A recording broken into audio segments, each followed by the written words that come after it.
और खबर जम्मू कश्मीर के अनंतनाग से है, जहां पाजालपुरा बिजबिहाड़ा में सिक्योरिटी फोर्सेस और मिलिटेंटों के दरमियान एनकाउंटर खत्म हो गया है। एनकाउंटर में 3 मिलिटेंट हलाक किए गए हैं। मिलिटेंटों का ताल्लुक लश्कर तैयबा से बताया गया था। मारे गए मिलिटेंटों से असलहा बरामद किया गया है।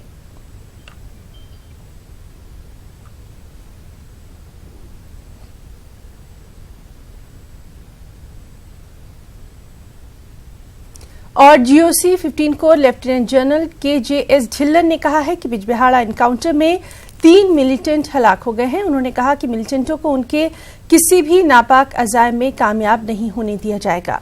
ट्रक ड्राइवर की हलाकत से मुतालिक सवाल के जवाब में उन्होंने कहा कि किसानों, काश्तकारों और मेवा कारोबार से जुड़े तमाम अफराद को माकूल सिक्योरिटी फराहम की जाएगी। देखिए, शरीफ खान जो ट्रक का ड्राइवर था, he was from Rajasthan and वो अपने बच्चे पालने के लिए घर से दूर निकला है।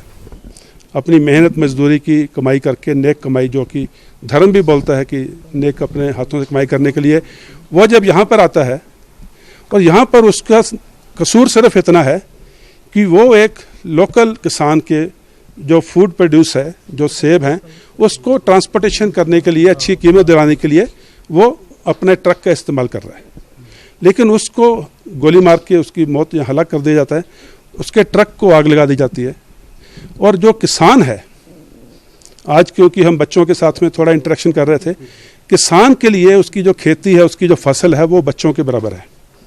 जैसे हम सब अपने बच्चों को दूध पिला करके, खाना खिला करके, अच्छी एजुकेशन दे के, तमील दे करके हम उसको बड़ा करते हैं, और जब बच्चा बड़ा होता है, किसी जॉब पे लगता है, जबकि उसका पूरा जो बच्चे की ज़िंदगी का जो फ्रूट है, जब वो पूरा अपना एकदम मंजिल पे पहुंचता है, उस टाइम पे अगर हमारे बच्चे को कोई मार दे तो हमें एज पेरेंट्स कैसा लगेगा। वैसे ही एक किसान को जो आज कश्मीर में है, जो अपने फलों को, अपने पौधों को, अपनी फसल को, अपनी खेती को बच्चों की तरह पालता है, आंधी तूफान धूप इस सब के बरखिलाफ पूरा दिन रात पूरा परिवार लगता है अपनी खेती को बड़ा करने के लिए। और जब वो खेती अपना पूरा पकने पे आती है और उस टाइम पे उस खेती को जला दिया जाए, या उस खेती के ऊपर ऐसी तशद्दुद की जाए, तो it is, I think it is equivalent to killing a grown up child of a person. For a farmer it couldn't be anything worse than this, and I feel for the farmers, and I assure the farmers of Kashmir that all possible and security will be provided. They will be allowed to reap their harvest. They will be allowed to sell their fruits to whomsoever they want to, including NAFED, the initiatives of government. And I would ensure that the security to all the farmers of Kashmir, or the apple growers and others also, all the people who want to indulge in the entrepreneurship or the business will be provided by the state, and this is our responsibility. और अब बात बाबरी मस्जिद हक़ मिल्कियत मामले की।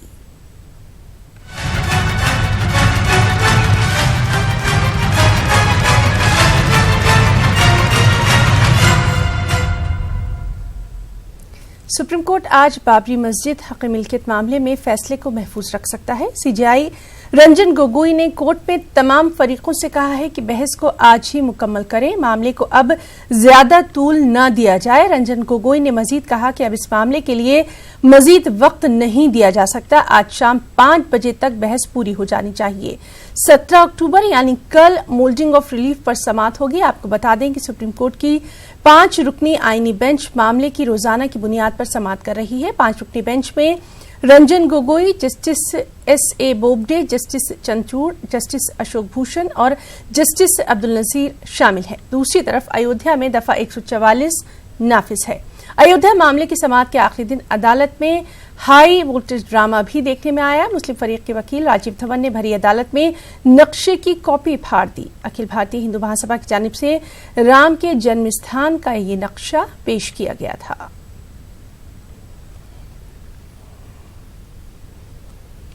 और नाज़रीन, चलिए इस वक्त हमारे साथ मशहूर आलिम दीन मौलाना सलमान हुसैनी साहब मौजूद हैं। सलमान साहब, आज का दिन सबसे ज्यादा अहमियत का हामिल माना जा रहा है, आपका फर्स्ट रिएक्शन चाहेंगे? जी सलमान साहब, आपको हमारी आवाज आ रही है? हाँ जी, हाँ आवाज आ रही है। जी जी जी, हम आपसे आज जो बात मालूम हुई है कि सुन्नी वक्फ बोर्ड की तरफ से कुछ तजवीजें पेश की गई हैं, वो कमेटी जो मुसालहत के लिए बनाई गई थी, उस कमेटी को उन्होंने अपनी तरफ से बात तजवीज़ें रखी हैं। वो ये चाहते हैं कि मुफाहमत और मुसालहत का जो रास्ता है उसको इख्तियार किया जाए तो अच्छा है। बाकी मुकदमा जो उनकी तरफ से चल रहा है सुप्रीम कोर्ट में वो चल रहा है, उसको विड्रॉ नहीं किया है, लेकिन ये कोशिश उन्होंने की है अपनी तरफ से, जुफर साहब ने जो सुन्नी वक्फ बोर्ड के चेयरमैन है, कि बेहतर रास्ता मुफाहमत का, अंडरस्टैंडिंग का है और इसका समझौते का है, इसलिए कि इसमें हिंदू मुस्लिम दोस्ती है, भाईचारा है। और दूसरा जो रास्ता है उसमें फैसला अगर आता है किसी भी फरीक के हाथ में आता है तो सबने ये तो कह रखा है कि वो फैसला हमें मंजूर होगा, लेकिन अगर कोई भी बात ऐसी हुई कि जिसमें आमतौर पर हिंदुओं के जज्बात के खिलाफ हुई तो फिर खतरा है कि फसाद होंगे, लड़ाई होगी और ये इससे मुल्क में बदअमनी होगी। और हमें मुल्क को बदअमनी से बचाना है, आपस के झगड़े से बचाना है, भाईचारे को हर हालत में कायम रखना है। इसलिए जो एक कोशिश हम लोगों ने श्री रविशंकर के साथ 1 साल पहले शुरू की थी और जिसकी बाद फिर सुप्रीम कोर्ट ने एक 3 रुकनी कमेटी बनाई, वो कमेटी कोशिश करती रही 3 महीने तक, हम सब की मुलाकातें हुई, लेकिन आखिर में जहाँ तक जमीयतुल उलमा का ताल्लुक है मुझे ये मालूम हुआ कि उन्होंने ही जो स्टैंड अख्तियार किया उसकी वजह से मुसालहत नहीं हो पाई, वरना सुन्नी वक्फ बोर्ड के जुफर साहब तो यही चाहते थे कि मुसालहत अख्तियार की जाए। इसलिए अगर अपनी तरफ से हम उस नुक्ते नजर को पेश करते हैं तो ये बात अच्छी है और ऐसी कोई भी शक्ल निकले जिससे मसाइल आपस में हल हो जाए वो काबिल तरजीह। जी, तो यानी आप यही कह रहे हैं कि अमन व अमान बरकरार रहे, आपसी भाईचारा जो है बरकरार रहे और उसी जानिब लगातार कोशिश होनी चाहिए।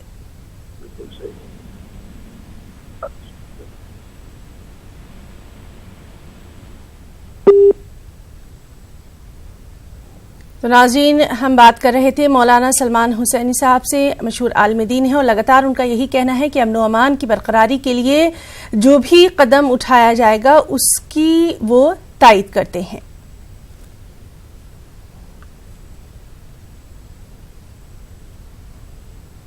वो अपनी जमीन छोड़ते हैं तो आप अपनी बात पर कायम हैं? देखिए, अभी जमीन छोड़ने की कोई बात ऐसी है नहीं, क्योंकि लोग अब जो है अभी जो है ये बात कोर्ट में रखेंगे और कोर्ट एक्सेप्ट करे ना करे वो जिम्मेदारी कोर्ट की है, जो कोर्ट कहेगा उसको हम मान लेंगे। तो आप तो अपनी तरफ से कायम है ना, आप तो मुकदमा लड़ ही रहे हैं। भाई बिल्कुल कायम, अगर मुकदमा ना होता तो जो है फैसले के लिए आज आखिरी दिन है, आज कोर्ट अपनी फाइल बंद करने जा रहा है, सुनवाई 1 महीने के अंदर में हो जाएगी, पूरी हो जाएगी, कोर्ट फैसला दे देगा। आपको लगता है कि मीडिएशन कमेटी की बात आप सुप्रीम कोर्ट मानेगी? ये कोर्ट की जिम्मेदारी है, कोर्ट अगर माने तो हमें कोई इतराज नहीं है। श्री राम पंचू की तरफ से कहा जा रहा है कि एक पत्र दिया गया सुन्नी वक्फ बोर्ड के चेयरमैन की तरफ से। अगर श्री राम पंचू की तरफ से कोई पत्र दिया गया है तो उस पर जो है कोई बुराई नहीं है, अगर वो जो है उस सामने आते हैं, इस मसले को तय कराते हैं तो हमें कोई इतराज भी नहीं है। लेकिन वो जमीन का दावा छोड़ रहे हैं, अब क्या करते हैं क्या नहीं करते हैं अभी कोई बात की सच्चाई नहीं है।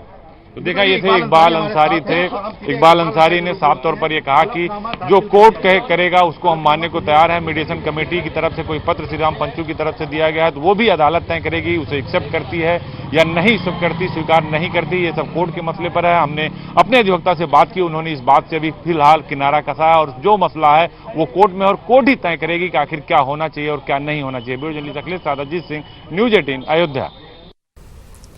और नाज़रीन, हमारे साथ सीनियर एडवोकेट फरमान नकवी साहब भी मौजूद हैं, चलिए उनसे जानना चाहेंगे। फरमान साहब, जिस तरह से लगातार आज का दिन सबसे अहम माना जा रहा है और कई उतार चढ़ाव भी हम इसमें केस में देखते रहे हैं, आपसे जानना चाहेंगे आपका क्या कुछ कहना है?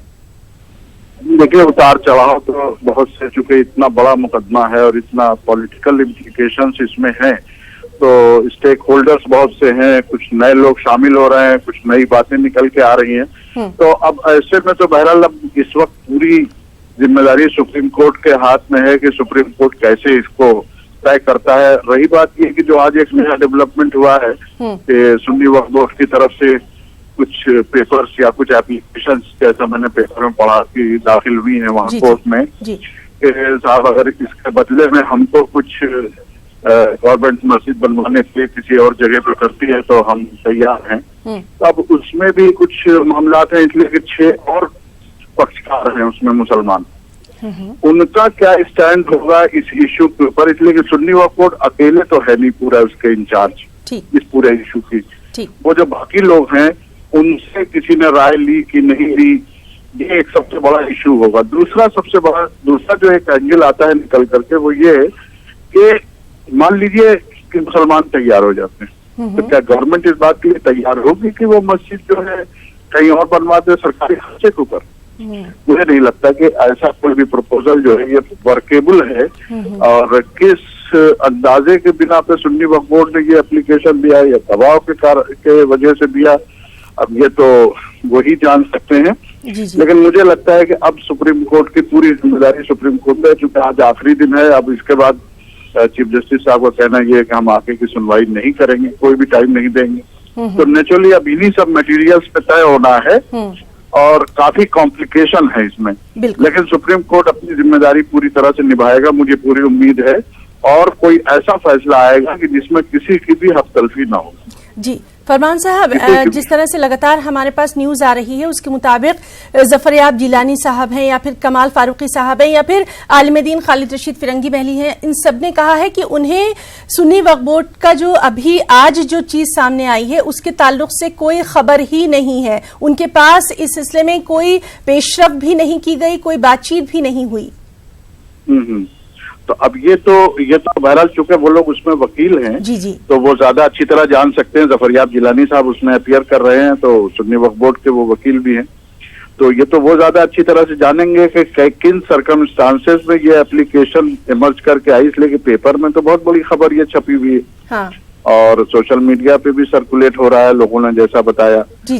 तो अब इस सिचुएशन में इनकी जिम्मेदारी है कि ये उसको कोर्ट को बताए कि साहब ऐसी कोई एप्लीकेशन हमारी तरफ से नहीं पड़ी है। और अगर ये बाला किसी ने मूव किया है एप्लीकेशन और वो वक्फ बोर्ड ने नहीं किया है, तो ये और बड़ी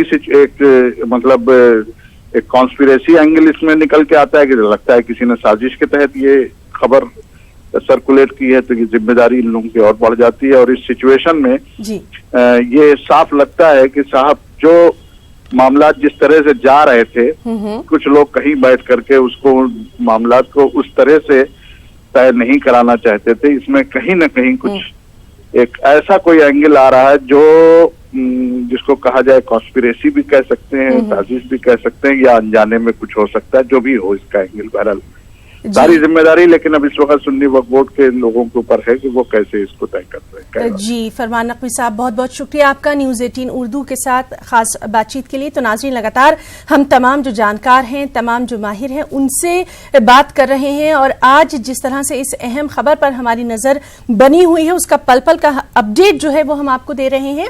वहीं उत्तर प्रदेश शिया वक्फ बोर्ड के चेयरमैन वसीम रिजवी का अयोध्या मामले पर कहना है कि फैसला मंदिर के हक में आएगा, हैं कि फैसला मंदिर पक्ष में आना चाहिए।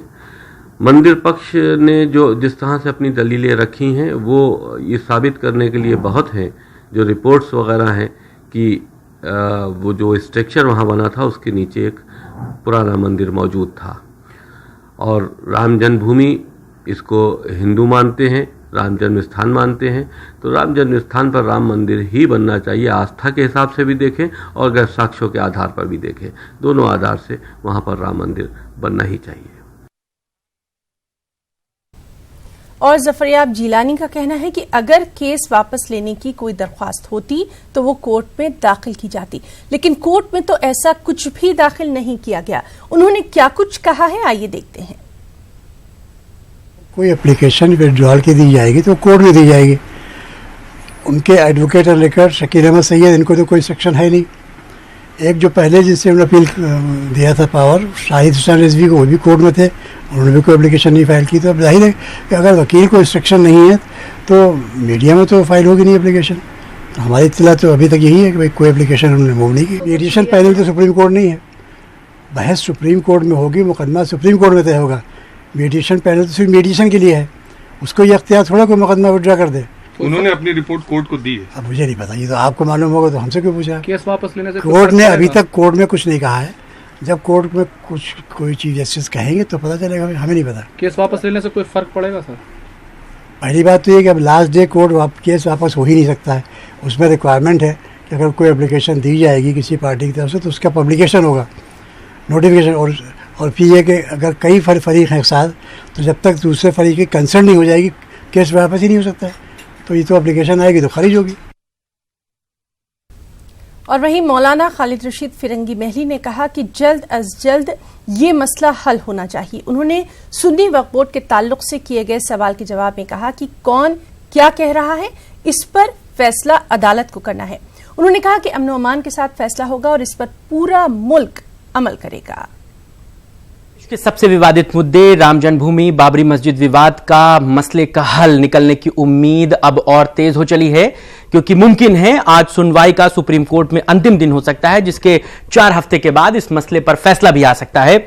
हमारे साथ इसी पर बातचीत करने के लिए मौलाना खालिद रशीद साहब हैं। मौलाना साहब, सबसे पहले तो अब बहुत कम वक्त बचा है, बहुत ज्यादा उम्मीदें बढ़ गई हैं इस मसले के फैसले की। अरे हम सब लोग चाहते हैं कि मसला जल्द से जल्द हल हो जाए। जाहिर सी बात है सब पूरी सुनवाई मुकम्मल हो चुकी है और मुस्लिम साइड्स की तरफ से तमाम सबूत कोर्ट के सामने पेश किए जा चुके हैं और अब उम्मीद है कि इंशाअल्लाह आज़ाद हिंदुस्तान का ये सबसे अहम और सेंसिटिव मसला जल्दी अपने इख्तिताम को पहुँचेगा। कौन क्या दे कह रहा है, क्या हलफनामा पेश किया गया है, अब इन तमाम बातों पर कोर्ट ही को डिसाइड करना है। इस हलफनामे में जो खबरें हैं उसके मुताबिक 2-3 शर्तें रखी गई हैं कि अगर उस ज़मीन को हिंदुओं को सौंप दिया जाता है तो एक सौहार्द बना रहेगा, देश में अमन चैन बना रहेगा फैसले के बाद भी। इसके अलावा मथुरा और दूसरी जगहों पर हिंदू जो तमाम जगह हैं जिन पर मस्जिदें कही जा रही हैं, 2000 ऐसी मस्जिदों का जिक्र किया गया है जहां पर कब्जे हैं एएसआई वगैरह के, तो उनको छोड़ने की बात कही गई है।